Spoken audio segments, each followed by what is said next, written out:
sa 85 taon ng kauna-unahang radyo sa Pilipinas, DZRH. Sama-sama tayo. Isang bansa, isang radyo, iisang hangat ng mapabuti ang bawat Pilipino sa pagdiriwang ng 85 taon ng DZRH. Sama-sama tayo. Una sa Pilipinas, una sa Pilipino. Serbisyong tapat sa'yo, DZRH.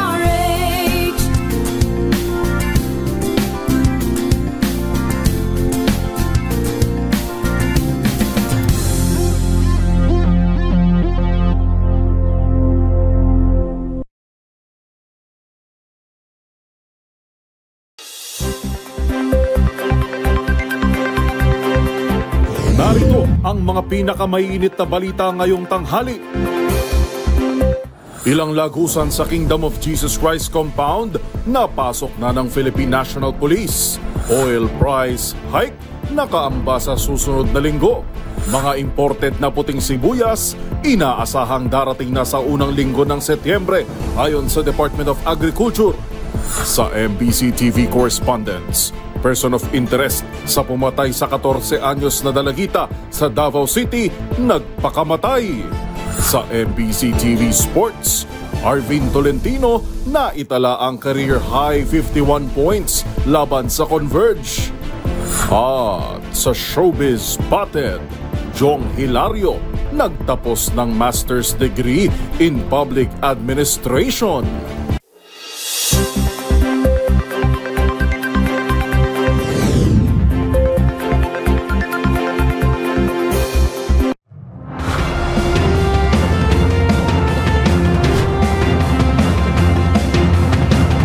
Bawat balita, makabuluhan. Bawat kwento, makapangyarihan.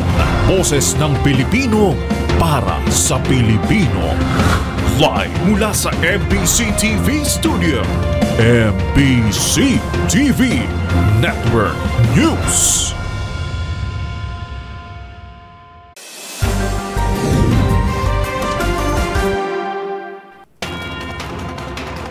Pilipinas, una sa ating mga balita.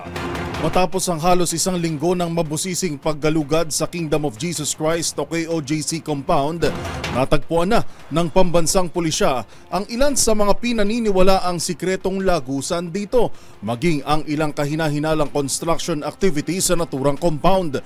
Pakinggan natin ang report ni Edniel Parosa. Napasok na ng pulisya ang ilan umanong sikretong lagusan at pintuan sa loob ng Kingdom of Jesus Christ compound sa Davao City. Ipinasilip ni Interior Secretary Benar Abalos sa media ang ilan sa mga kuha ng kapulisang pinangungunahan ni Davao Police Chief Police Brigadier General Nicolas Torre III. Kabilang dito ang ilang daanan mula sa katedral ng KOJC na konektado umano sa ilang kwarto, gaya ng mismong tinutuluyan ng hinahanap na si Pastor Apollo Kibuloy. Ito yung cathedral. Pagbukas mo sa rito, this is called the secret door. At dito ka ngayon papasok sa kwarto nito. Nandiyan ang kwarto ni Pastor Kibuloy. Maliban sa mismong mga sikretong lagusan, nadiskubre rin ng PNP ang ilang nagpapatuloy na konstruksyon sa compound. Sabi ni Abalos, sisilipin nila sa City Engineering Office kung legal ba ang plano at ang naturang mga hukay na pinaniniwala ang bahagi ng underground bunker ng KOJC. Mag-iisang linggo nang hinahalugog ng otoridad ang compound para sana isilbi ang warrant of arrest kay Kibuloy at 4 pang kapwa-akusado. Wanted ang mga ito sa qualified human trafficking at child and sexual abuse. Kinumpirma rin sa DZRH News ni Army spokesperson Colonel Louis de Maala na sumaklolo na ang mga sundalo sa operasyon sa Davao. Pero paglinaw ni de Maala at ni PNP spokesperson Police Colonel Jean Fajardo, limitado lamang ito sa crowd management. Humingi po ng augmentation from other security forces kasi sabi mo nga kanina pang 5 araw na po ito, pagod na po yung ating mga police. In fact, kumuha na rin po tayo ng augmentation sa ibang region kasi kailangan din naman po magpahinga ng mga ibang police po natin na deploy ng first 1 to 3 days ago. Para sa MBC TV Network News, ito si Edniel Parosa, una sa Pilipinas, una sa Pilipino.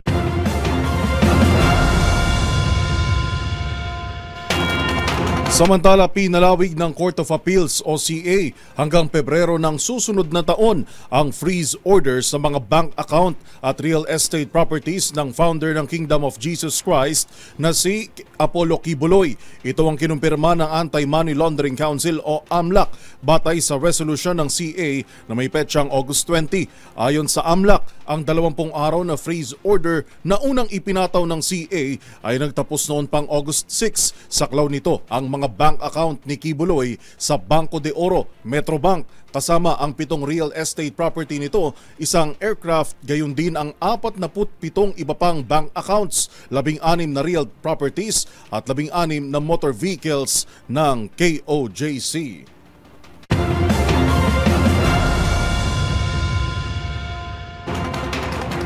Hindi naman naitago ni Senator Sherwin Gatchalian ang pagkakadismaya sa makupad na Senate probe laban kina dismissed Bamban Tarlac Mayor Alice Guo at kanyang pamilya at ang kanilang ugnayan sa illegal na pogo operations dahilan para malaya silang makatakas ng bansa. Ang mga detalye ibabalita ni Raymond Dadpaas. Dismayado si Senador Sherwin Gatchalian sa mabagal na pag-usad ng mga kaso laban sa mga Guo. Dahil ilang buwan nang tumatakbo ang investigasyon ng Senado, ngunit hanggang ngayon ay wala pang kaso sina dating Mayor Alice, Sheila at Wesley Guo at Cassandra Leong, kaya't walang na-issue na Hold Departure Order o HDO laban sa kanila. Partikular na tinukoy ni Gatchalian ang mabagal mag-imbestiga ay ang Anti-Money Laundering Council o AMLAC. Matagal na itong hinihimok na madali ng investigasyon dahil malinaw naman na sa simula pa lamang ay may kaso na ng money laundering dahil bilyones ang pumasok na pera na ipinangpatayo ng Pogo Hub sa Bamban, Tarlac at ganoon din sa Porac, Pampanga. Sa hearing ng Senate Subcommittee on Justice ay nangako ang mga taga-AMLAC na maghahain na sila ng kaso laban sa mga Guo ngayong linggo. Sa record na inilahad ni Gatchalian ay aabot ng 5 bilyong piso ang pumasok na pera sa mga kumpanyang pagmamay-ari ng mga Guo at ito ang pinaniniwalaang ginamit para maitayo ang Pogo Hub sa Bamban. Kung wala umano ang warrant of arrest na ipinalabas ang Senado at Kamara de Representantes ay walang naging batayan para ibalik sa Pilipinas sina Sheila Guo at Cassandra Leong. Talagang nababagalan ako sa mga kasong dapat i-file. Especially on money laundering kasi klaro naman na mayroong money laundering. So, nababagalan ako sa pag-usad ng mga kaso. Kaya wala pang hold departure order. Until now, walang hold departure order. So, kung hindi pa nag-issue ang Senado at ng Kongreso ng arrest order, walang reason para ibalik sila dito eh. Para sa MBC TV Network News, ito si Raymond Dadpaas ng DZRH, una sa Pilipinas, una sa Pilipino.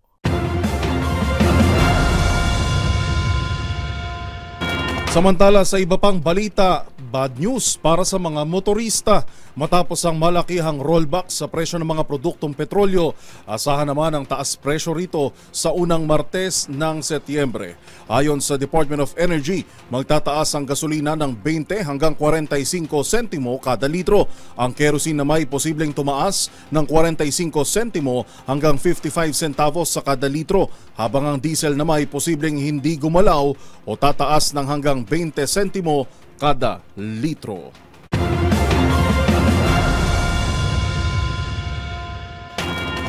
Inaasahan namang darating na sa bansa ang mga inangkat na puting sibuyas.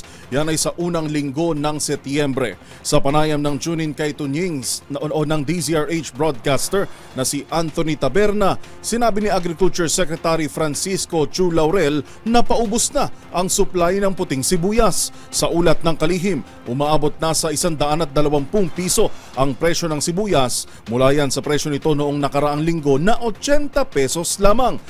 O gayon man, sasapat naman umano ang pulang sibuyas hanggang sa Marso ng susunod na taon. Actually, from last week, 80 pesos lang ang puti. Today, nag-120 na eh. So, the importers should bring in yung white onions ng first week of September or by next week siguro. To stabilize the price. To stabilize the price. Apo. Eh, wala naman magre-reklamo dahil ubos na talaga ang white onion. Apo.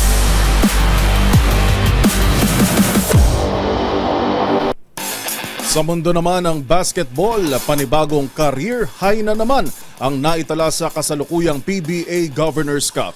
Explosive 51 points kasi ang naging performance ng Northport power forward na si Arvin Tolentino sa laban kontra Converge. Ang naging laro tutukan sa report ni Matchpoint Millie Borja. Gumawa ng kasaysayan sa kanyang basketball career ang power forward ng Northport Batang Pier na si Arvin Tolentino. Matapos nitong maitala ang kanyang career high 51 points sa laban kontra Converge kagabi. Tinalo ng Northport ang Fiber Xers in 135-109 final score. Maganda ang naging simula ng Batang Pier sa opening period, leading a 38-24 score.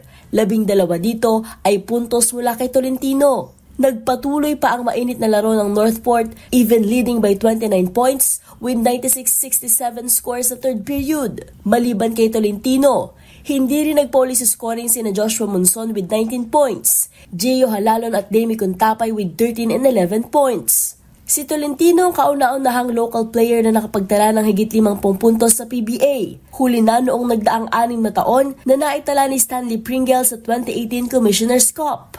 Magugunitang kamakailan din. Nakuha ng Barangay Ginebra import na si Justin Brownlee ang career high 51 points nito sa laban kontra San Miguel Beermen. Para sa MBC TV Network News, ito si Millie Borja, una sa Pilipinas, una sa Pilipino.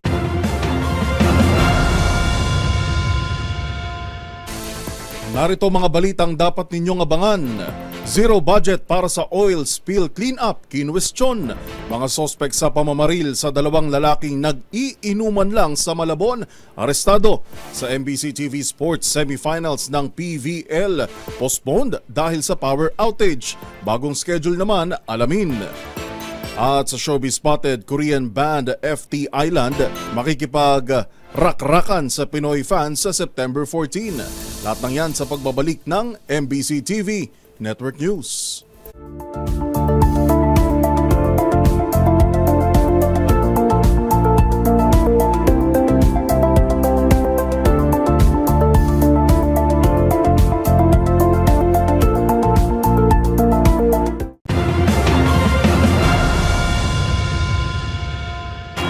Nababahala naman ng isang kongresista sa zero budget na inilaan ng gobyerno para sa paglilinis ng malawakang oil spill sa Bataan.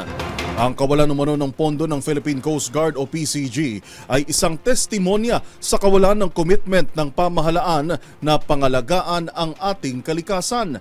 Magbabalita si Milky Rigunan. Walang inilaang budget sa Philippine Coast Guard sa susunod na taon para sa patuloy na paglilinis sa oil spill sa paglubog ng 3 vessels noong Hulyo, kabilang na dito ang MT Terra Nova.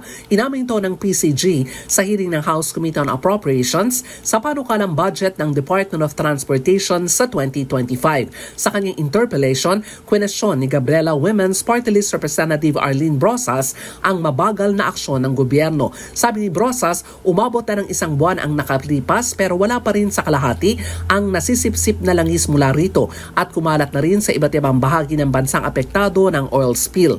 Ayon kay Brosas, ang pag-amin ng Philippine Coast Guard ng kawalan ng budget ay nakababahala dahil patunay ito ng kawalan umano ng commitment ng gobyerno sa environmental protection at disaster response. Nakaalarmaan niya na walang inilaan na budget sa isang crucial environmental concern dahil hindi lamang marine biodiversity ang apektado kundi ang kabuhayan ng maapektado komunidad. Iginitig Brosas na bukod sa patuloy na clean up, bigyan din ng kompensasyon ang maapektadong komunidad kung saan malaking lugi na sa kabuhayan ng ating mga mangingisda. Para sa MBC TV Network News, ako si Milky Rigunan, una sa Pilipinas, una sa Pilipino. Sa iba pang balita, ibinunyag naman ang isang kongresista na may remnants pa rin ang sistema ng katiwalian sa loob ng pambansang pulisya. Ito'y kasunod ng revelasyon kahapon ni Colonel Jovi Espenido na may quota at reward system umano silang sinusunod noong kasagsagan ng drug war ng Duterte administration. Narito ang report ni Kyle Bulias. May mga katiwalian pa rin ginagawa sa loob ng Philippine National Police hanggang sa kasalukuyan. bayan. Ito ang sinabi sa DZRH ni Antipolo 2nd District Representative Congressman Romeo Acop kaugnay ng mga inihayag ni Colonel Jovi Espenido sa investigasyon ng House Quad Committee sa pagkakaroon umano ng reward system sa war on drugs. Pero nilinaw ni Acop na wala pa silang natatanggap na ulat kung partikular na nagpapatuloy ang quota at reward system sa ilalim ng pamumuno ni PNP Chief General Romel Francisco Marbil. Paliwanag nito, bilang Vice Chairman ng House Committee on Public Order and Safety, may mga report umano tungkol sa paggawa mismo ng mga pulis ng krimen para magkaroon sila ng accomplishment kaugnay ng hinahabol umano nilang quota. It's on record doon sa House. May isang team, anti-illegal drug unit, na i-kidnapin yung isang tao, ituturo niya yung isang tao na allegedly involved sa drugs, kukunin, susungkitin, tapos lalatag na nagkaroon ng bypass. Grabe. Yun yung unang resolution na i-final ko kasi nangyari po dito sa Antipolo. Sabi ni Acop, pagkatapos ng naging investigasyon dito, sunod-sunod na ang natanggap na ulat ng kanilang komite tungkol sa mga kahalintulad na pangyayari sa iba't ibang lugar sa bansa. Kaugnay nito, nagpayo si Acop sa kasalukuyang pamunuan ng pambansang pulisya at sinabing dapat mamuno sila sa pamamagitan ng pagiging mabuting ehemplo.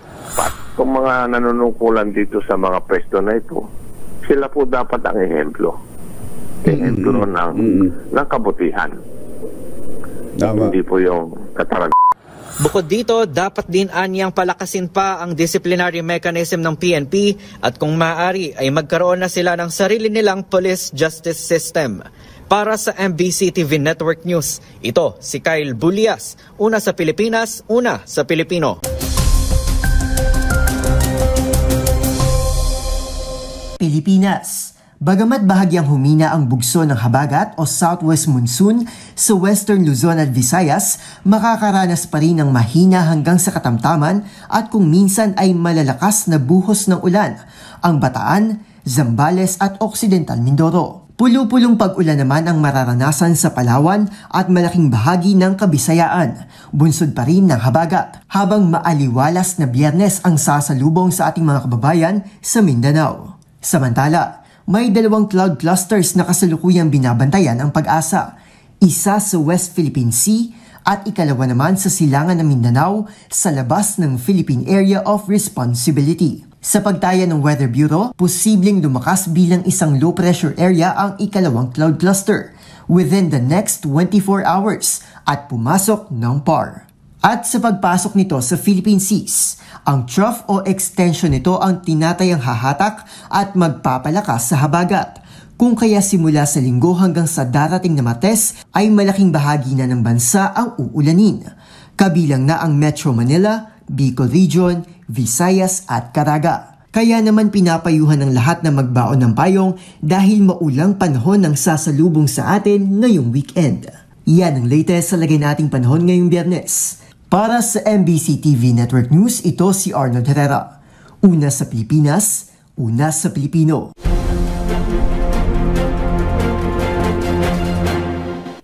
Samantala, nasabat ng mga otoridad ang aabot sa 74 milyong pisong halaga ng hinihinalang shabu sa Ermita sa Maynila. Nakumpiska rin mula sa mga sospek ang tila koleksyon ng deposit slips mula sa iba't ibang bangko na hinihinalang gamit nila sa loob ng sindikato. Magbabalita si Boy Gonzales. Timbog ang dalawang hinihinalang membro ng big-time drug syndicate sa ikinasang bypass operation ng Philippine National Police sa Drug Enforcement Agency o PDEG sa loob ng isang condominium unit sa Ermita, Maynila.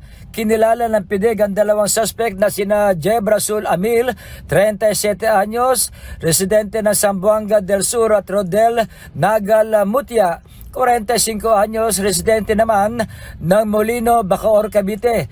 Ang dalawang suspect ay inaresto sa ika-35 palapag ng condominium sa barangay 676, Ermita, Maynila, Huwebes ng gabi. Nakuha ng mga otoridad sa kanilang pag-iingat ang tinatayang nasa 11 kilo na hinihinalang shabu na may street value na higit sa 74 na milyong piso. Bukod dito, nakumpiska rin sa 2 suspect ang deposit slip sa iba't ibang bank account na itinuturing na breakthrough sa kampanya ng gobyerno laban sa illegal drugs. Ayon sa PIDEG, ang 2 naarestong membro ng malaking sindikato ng illegal drugs na nag-ooperate sa buong bansa na binubuo ng mga Pilipino at Chinese national. Para sa MBC TV Network News, ito si Boy Gonzales, una sa Pilipinas, una sa Pilipino. Arestado naman ng mga pulisya ang mga sospek sa pamamaril sa 2 lalaking nag-iinuman sa lungsod ng Malabon. Nakumpiska rin ng mga pulis ang mismong baril na ginamit sa krimen. Ang buong detalye tinutukan ni Edwin Duque. Makalipas sa 1 oras na pamamaril, agad na aresto ng Malabon Police ay kinasampalo of operation ang 2 gunman na bumaril sa 2 lalaki na nag-inuman sa sitio sa Katmon, Malabon.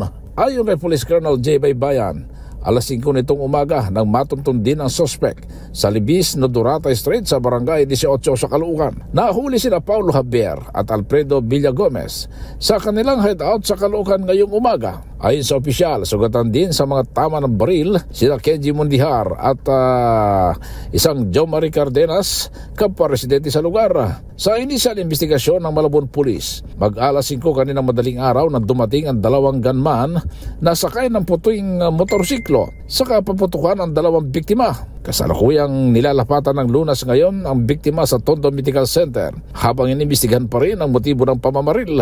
Na-recover sa 2 ang puting Honda PCX at 2 hindi lisensyadong 38 kalibre ng baril na gamit sa krimen. Para sa MBC TV Network News, Edwin Duque, una sa Pilipinas, una sa Pilipino.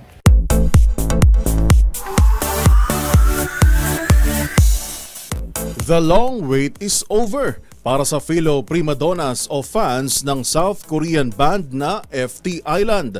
Matapos kasi ang mahigit 1 dekada, muli itong maghahatid ng electrifying performance sa bansa. Ang iba pang detalye sa 2024 FT Island Live Pulse in Manila, tinutukan sa Showbiz Report na ito. Matapos ang mahigit 1 dekada, magbabalik Pinas ang South Korean rock band na FT Island. Sa September 14, all set na ang vocalist na si Lee Hong-gi, bassist na si Lee Jae-jin at drummer na si Choi Min-hwan ng FT Island o 5 Treasure Island para makipagrakrakan sa fellow prima donnas. Hatid ang kanilang classic and new songs na may unique blend ng rock, pop at emotional ballads. Ang nalalapit na Manila show ng FT Island ang first stop sa kanilang Asia tour. Last July, inilabas ng binansagang First Idol Band ang kanilang 7th studio album na Sirius. Kung matatandaan, huling naghatid ng electrifying performance sa Pinoy fans ang Korean boy band na nagpasikat ng mga kantang I Hope, Severely at Take Me Now noong 2011. Nag-debut ang FT Island taong 2007 at nakilala sa loob at labas ng South Korea dahil sa kanilang matinding stage presence at heartfelt lyrics. Ang 2024 FT Island Live Pulse in Manila ay gaganapin sa SM North EDSA Skydome. 기즈 보다요. Why so serious? 감출 수 없어. 더 이상 견딜 수 없어.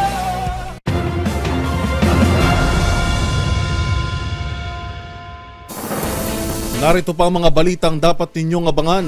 Mababang sale sa kuryente, saganang supply ng tubig, tinututukan ng Marcos administration. Sa MBC TV correspondents, lalaki arestado matapos mahulihan ng replika na baril. Sa TNVS, ama na kinukuna ng video ang first day of school ng kanyang anak taon-taon, naging emosyonal sa paggawa ng huling video nito. Sa MBC TV Sports semifinal ng PVL, postponed dahil sa power outage. Bagong schedule, alamin. At sa Showbiz Spotted, Jong Hilario nagtapos ng Master's Degree in Public Administration. Lahat ng yan sa pagbabalik ng MBC TV Network News.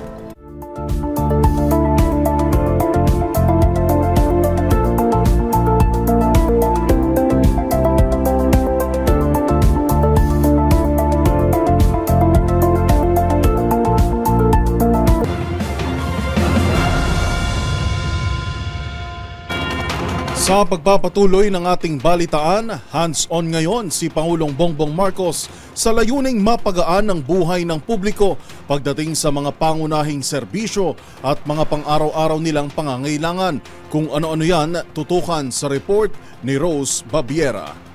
Nakatutok ang Marcos administration sa pagpapababa ng singil sa kuryente at paninigurado na mayroong sapat na supply ng tubig ang bansa para mapabuti ang buhay ng bawat Pilipino. Ilan lamang yan sa mga tinalakay ni Pangulong Bongbong Marcos kasama ang mga kasapi ng Private Sector Advisory Council o PSAC sa Malacanang. Ayon sa Pangulo, pinag-usapan sa nasabing pagpupulong ang mga rekomendasyon ng PSAC sa pagsusulong ng seguridad sa supply ng tubig at kuryente at pagtugon sa mga sakuna sa bansa. Kabilang dyan ay ang paglikha ng mga critical infrastructure na makakapagpababa ng singil sa kuryente at masisiguro na ang supply ng tubig sa bansa ay sapat at mataas ang kalidad. Gayon din ang pagpapabuti ng flood protection at disaster resilience effort ng pamahalaan. Sa kanyang post, nagpasalamat din ang Pangulo sa mga pribadong sektor na kaagapay ng Administrasyong Marcos sa pagkamit ng pag-unlad sa mga nasabing aspeto. Para sa MBC TV Network News, ito si Rose Babiera. Una sa Pilipinas, una sa Pilipino.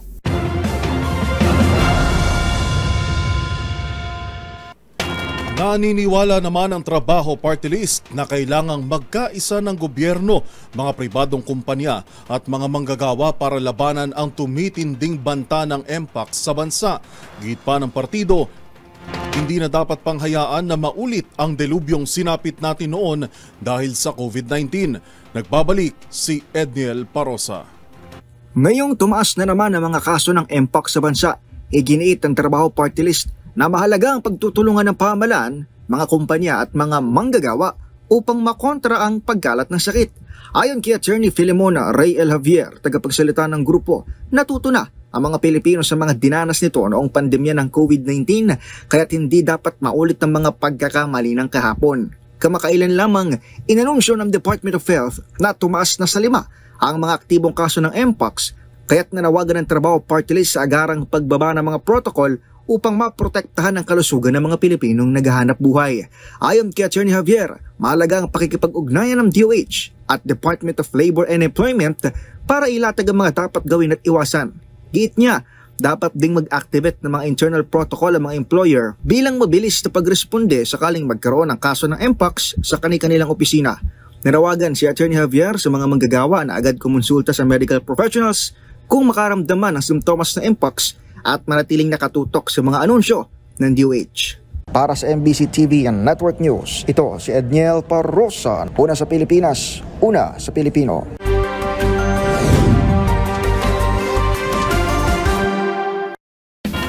Nagpakamatay naman ang person of interest sa kaso ng pagpatay sa isang 14 anyos na dalagita sa Davao de Oro. Yan at ang iba pang mga rumarapidong balita mula sa probinsya, hatid ng iba't ibang istasyon sa ilalim ng MBC Media Group.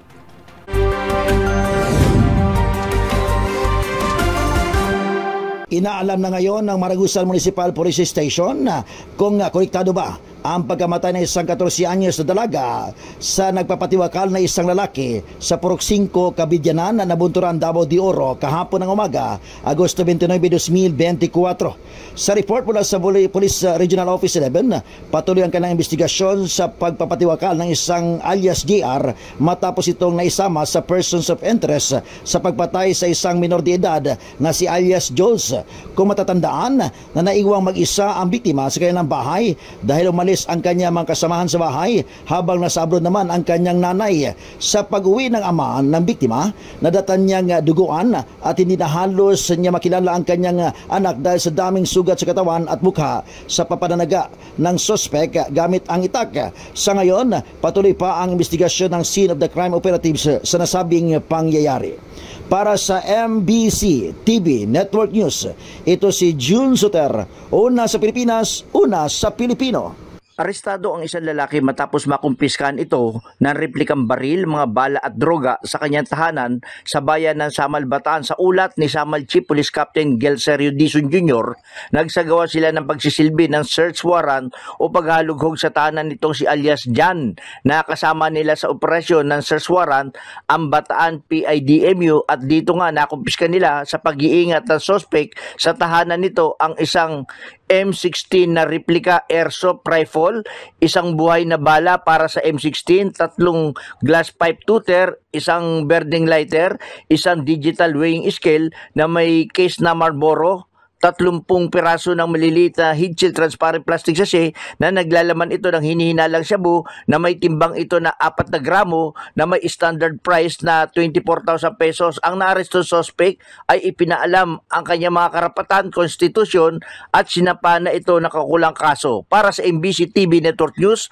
ito si RH37 Danny Kumilang, una sa Pilipinas, una sa Pilipino.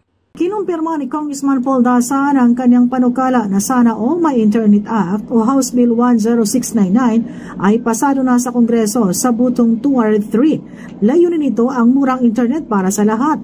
Naniniwalang opisyal na kapag sa batas na ito ay makakamit na ang mas abot kayang edukasyon para sa mga bata, mas maraming oportunidad sa trabaho at mas matibay na koneksyon sa mga mahal sa buhay.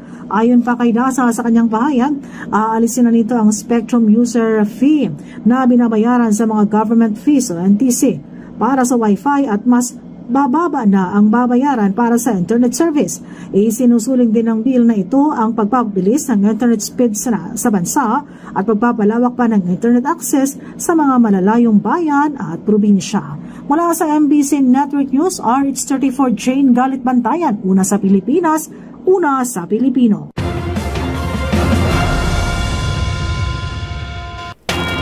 Nakiisa naman ang MBC Media Group sa lahat ng media organizations at institutions sa bansa sa ginanap na Panata kontra Fake News. Kasabay ng National Press Freedom Day ngayong araw, sama-samang lumagda at nanumpa ang mga dumalo sa kampanya at pinangunahan ng GMA Network. Kinatawan ni Kapisanan ng mga Broadcaster ng Pilipinas o KBP Chairman Ruperto Junlic Dawang MMG kasama ang iba pang malalaking media organizations. Kinatawan ng iba't ibang social media platforms at academic institutions sa paglagda at panunumpa. Layunin ng malaking partnership na ito na labanan at wakasan na ang malaking hamon ng bansa sa pagkalat ng fake news, disinformation at maging ang deepfakes sa social media.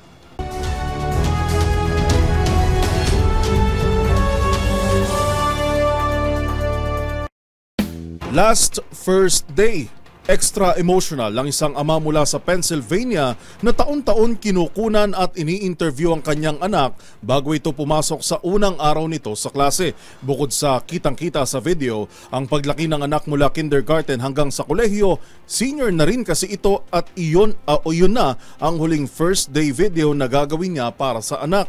Ang heartwarming story ni Daddy Ray at anak niyang si Elizabeth, tunghayan sa report ni Rose Babiera.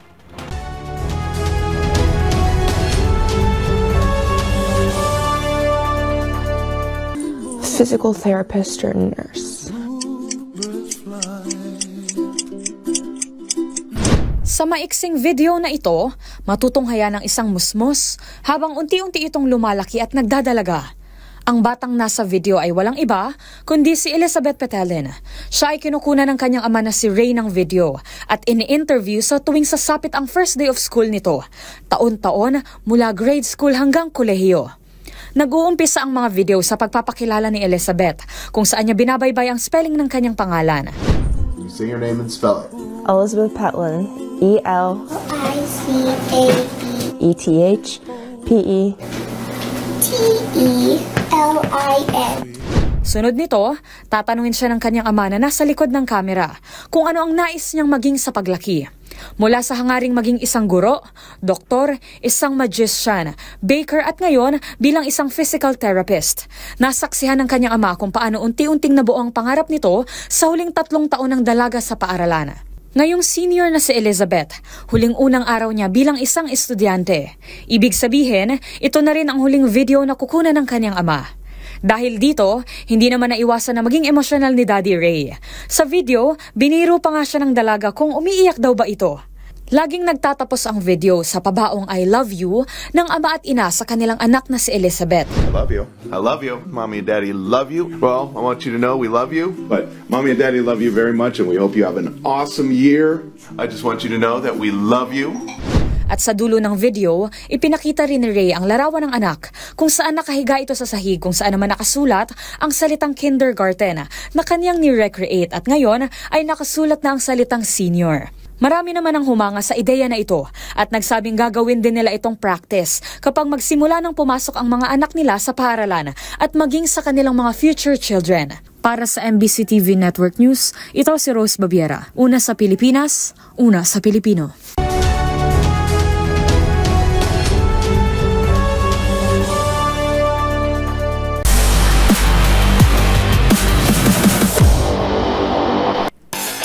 Sa mundo ng volleyball, na-postpone ang dapat sana'y tapatan ng 4 na kupunan kahapon sa semifinals ng 2024 PVL Reinforced Conference. Ayon sa liga, yan ay dahil sa power outage na naranasan sa dapat sana'y venue nito sa Pasig City. Ang bagong schedule, alamin sa report ni Matchpoint Mili Borja.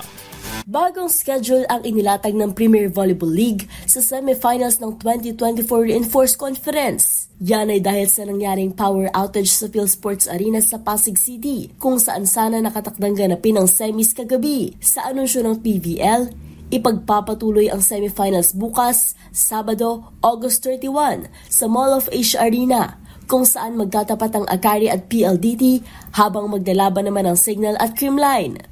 Samantala, ang finals na nakatakda sanang ganapin ng Sabado ay inilipat sa Lunes, September 2 sa Smart Araneta Coliseum.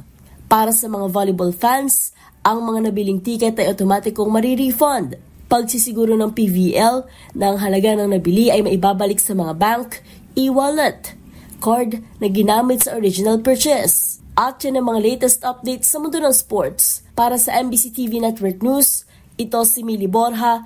Una sa Pilipinas, una sa Pilipino.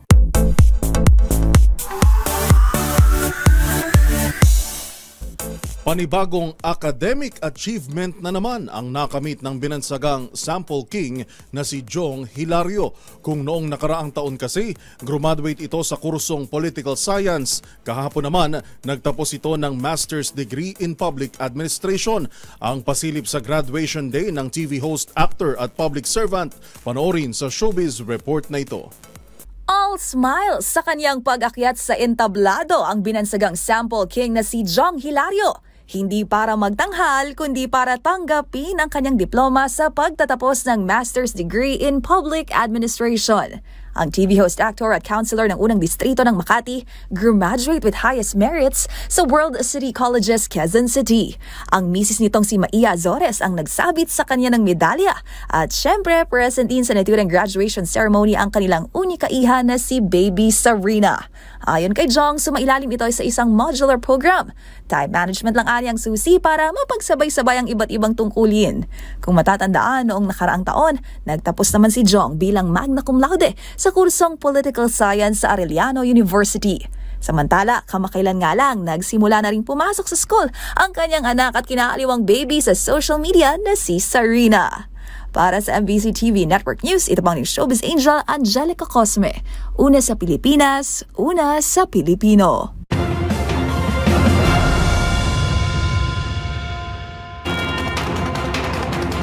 At bago lamang tayo magtapos, ating binabati ang ating lahat ng mga kasama sa media industry ng Happy World Press Freedom Day.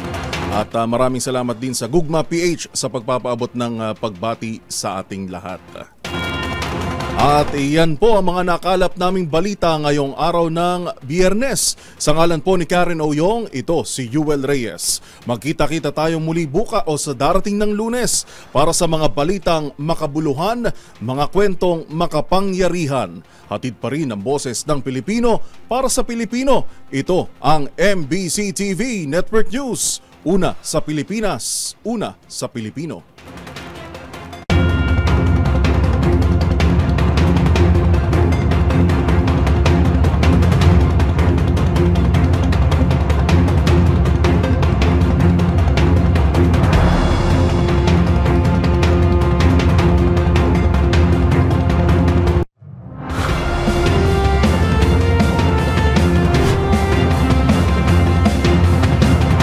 Bawat balita, makabuluhan. Bawat kwento, makapangyarihan. Boses ng Pilipino para sa Pilipino. Live mula sa MBC TV Studio. MBC TV Network News.